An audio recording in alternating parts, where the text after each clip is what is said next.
Hi friends, welcome back to our channel tailor సుమా.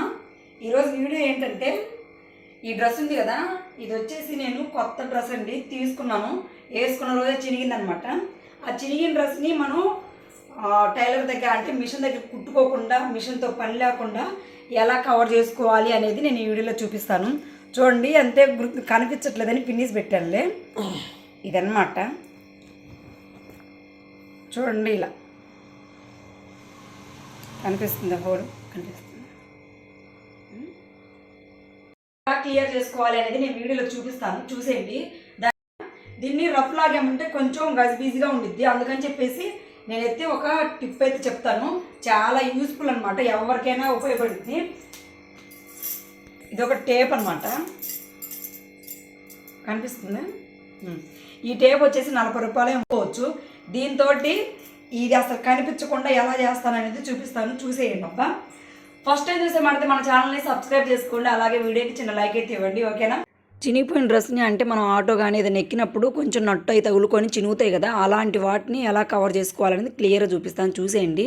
ఇప్పుడు ఒక సూదికి దారం ఎక్కించుకొని, అంటే సేమ్ కలర్ దారం ఉంటుంది కదా, మనం ఏ డ్రెస్ అయితే చినిగిందో ఆ కలర్ దారం వేసుకొని నేను ఈ వీడియోలో చూపించిన విధంగా ఇలా అయితే స్టిచ్ చేసుకోండి. కొంచెం అవి దాన్ని అంటే అటుపక్క క్లాత్ని ఇటుపక్క క్లాత్ని కలుపుతూ రెండింటిని ఇలా స్టిచ్ చేసుకోవాలన్నమాట. నీట్గా కదలకుండా దగ్గరగా అయితే వేసుకోండి అబ్బా. చాలా అంటే చాలా నీట్గా ఉండిద్ది. ఒక్కసారి ఇలా ట్రై చేయండి. ఎక్కువ టైం కూడా పట్టదండి, చాలా తొందరగా అయిపోయిద్ది. ఒక్కసారి ట్రై చేయండి. అంటే మళ్ళీ మిషన్ దగ్గరికి వెళ్ళి వాళ్ళని బతిలాడుకునే కంటే కూడా మీ అంతటి మీరే స్టిచ్ చేసుకోవచ్చు అనమాట. చాలామంది ఇప్పుడు మిషన్ దగ్గరికి తీసుకెళ్ళినా కూడా పాతవి కుట్టట్లేదు. అంటే పాతవి అంటే కొత్త డ్రెస్సులు చినిగినా కూడా వాటిని చినిగిన లెక్కే కదా, అందుకని స్టిచ్ చేయట్లేదు అనమాట. ఎందుకంటే నేను కూడా టైలర్నే కదా, కొత్తవి కుట్టుకోవటమే సరిపోతుంది. ఇలా రిపేర్ చేసేవి ఏమైతే రిపేర్ చేయట్లేదు అనమాట. అందుకని చెప్పేసి వాళ్ళంతటికి వాళ్ళే ఎలా రిపేర్ చేసుకోవాలి అనేది నేను వీడియోలో అయితే చూపిస్తున్నాను. ఎందుకంటే నా డ్రెస్ చినిగింది కదా, అందుకని నేను చేసుకోవాలి కాబట్టి మీకు కూడా ఉపయోగపడిద్ది అని చెప్పేసి చూపిస్తున్నాను అనమాట. మిషన్ మీద రఫ్ లాగొచ్చు దీన్ని, కాకపోతే అంత నీట్గా ఉండదు. అందుకని చెప్పేసి నేనైతే మీకు ఇలా చూపిస్తున్నాను. చాలా బాగుండిద్ది, అసలు చినిగింది కూడా తెలియకుండా ఉండిద్ది అనమాట.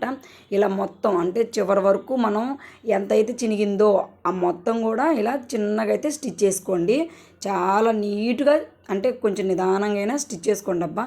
ఎక్కువ టైం పట్టదు కాబట్టి ఇలా మొత్తం స్టిచ్ చేసుకున్నాక ఆ దారాన్ని అయితే చివరిన అంటే మొత్తం విడిపోకుండా ఒక 2-3 స్టిచ్లు అయితే వేసేసుకోండి. తర్వాత చూడండి, నీట్గా ఇలా స్టిచ్ చేసుకున్నాం కదా, ఉగ్గు లేకుండా స్టిచ్ చేసుకోండి. తర్వాత దీన్ని ఇట్లా తిరగదిప్పేసి మనం స్టిచ్ చేసింది రైట్ సైడ్ స్టిచ్ చేసుకోవాలన్నమాట. తర్వాత రాంగ్ సైడ్ తిప్పేసి దానిపైన ఏమైనా పోగులు ఉంటే ఊడిపోయినా అవన్నీ కట్ చేసేయాలి. నేను ముందే కట్ చేసుకొని స్టిచ్ చేసుకున్నాను అనమాట, నీట్గా రావడం కోసం. తర్వాత దానిపైన ఇలా ఐరన్ చేయండి. ఎవరింట్లోనే ఐరన్ బాక్స్ ఉంటుంది కదా, కొంచెం అంటే ఇదంతా కూడా రాంగ్ సైడ్ని ఐరన్ చేయాలన్నమాట. నీట్గా ఐరన్ చేశాక ఇది ఉంటుంది కదా, ఈ టేప్ని దానిపైన ఇలా నేను వీడియోలో చూపించిన విధంగా దానిపైన పెట్టి డైరెక్ట్గా మీరు ఐరన్ చేయకూడదు. ఎందుకంటే అది అనేది ఐరన్ బాక్స్కి అంటుకుపోయిద్ది అనమాట. ఏదన్నా క్లాత్ కానీ ఏదన్నా పేపర్ కానీ ఏరో క్లాత్ కానీ ఏరో పేపర్ కానీ వేసి ఐరన్ చేసేయండి. ఇదంతా కూడా రాంగ్ సైడ్ని ఐరన్ చేయాలన్నమాట, గుర్తుపెట్టుకోండి. మనం ఇలా చినిగిపోయింది దగ్గరకని వెనక టేప్ పెట్టి ఇలా డైరెక్ట్గా కూడా అంటించేయచ్చు. కాకపోతే అలా మనం చేసే ప్రాసెస్ అంతా రాంగ్ సైడ్ కాబట్టి రైట్ సైడ్న మనం ఐరన్ చేసేటప్పుడు కొంచెం పక్కకు కదిలిందంటే మళ్ళీ చినిగిపోయినట్టు ఉండిద్ది అనమాట. అందుకని చెప్పేసి ఇలా ముందే కొంచెం స్టిచ్ చేసి వెనక చేసామంటే అస్సలు కనిపించదు అనమాట చినిగింది అనేది కూడా. నిజంగా ఒక్కసారి ట్రై చేయండి అబ్బా. మీకు యూజ్ఫుల్ అనిపిస్తే లైక్ చేయండి, మన ఛానల్ అయితే సబ్స్క్రైబ్ చేసుకోండి. మీకు దాని మీద క్లియర్గా కనిపించలేదు అంటే మళ్ళీ నేను ఫేక్ చెప్పాను అనుకుంటారేమో అని చెప్పేసి నేను ఏరో క్లాత్లో మీకు చూపిస్తున్నాను. చూడండి, చాలా మందికి ఇలా అంటే ఇలా వీ షేప్లోనే తెగిద్ది అనమాట, అంటే చినిగిద్ది ఏదైనా నట్టు తగులుకుంటే. అందుకని చెప్పేసి నేను అలా కట్ చేసి ఏరో క్లాత్ని మీకు చూపిస్తున్నాను. ఇలా మొత్తం ఇందాక నేను వీడియోలో చూపించిన విధంగా మొత్తాన్ని అయితే ఇలా స్టిచ్ చేసుకోవాలన్నమాట. మనం రాంగ్ సైడ్నే స్టిచ్ చేసుకోవాలి. ఇది ఏ క్లాతే కాబట్టి నేను మామూలుగానే స్టిచ్ చేస్తున్నాను. స్టిచ్ చేసుకున్నాక చూడండి, దాన్ని నీట్గా ఇలా ఐరన్ చేసుకోవాలన్నమాట.